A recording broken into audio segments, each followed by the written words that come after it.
झलक।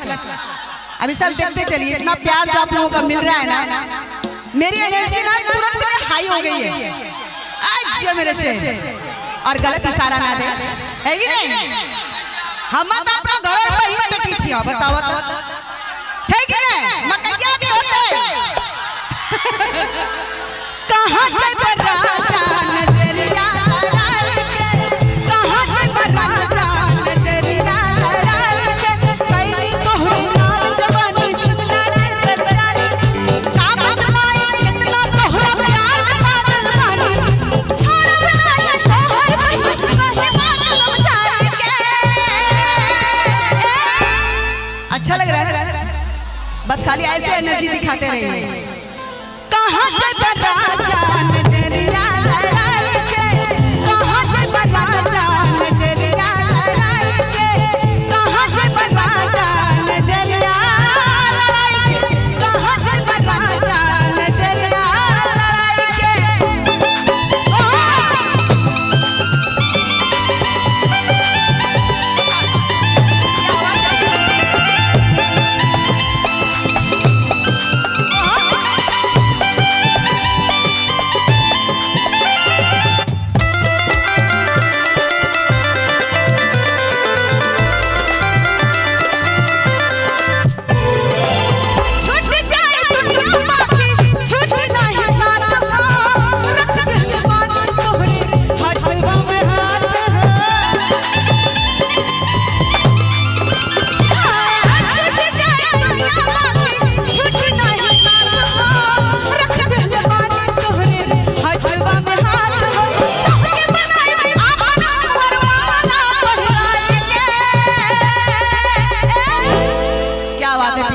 एंजॉय कर रहे हैं, बस खाली शांति से एंजॉय करिएगा, है कि नहीं?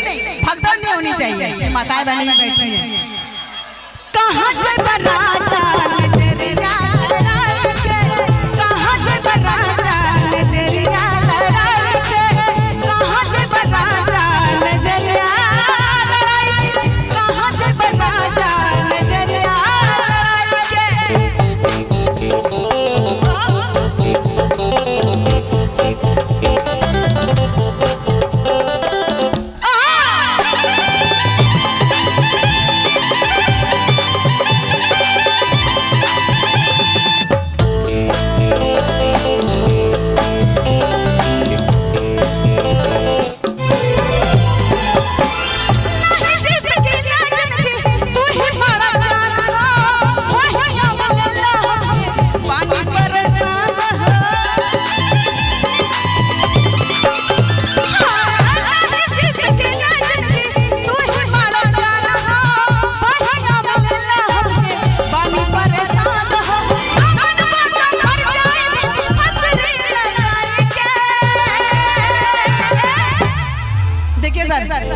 हल्ला बहुत कर रहे हैं लेकिन तालियां की आवाज बहुत कम आ रही है।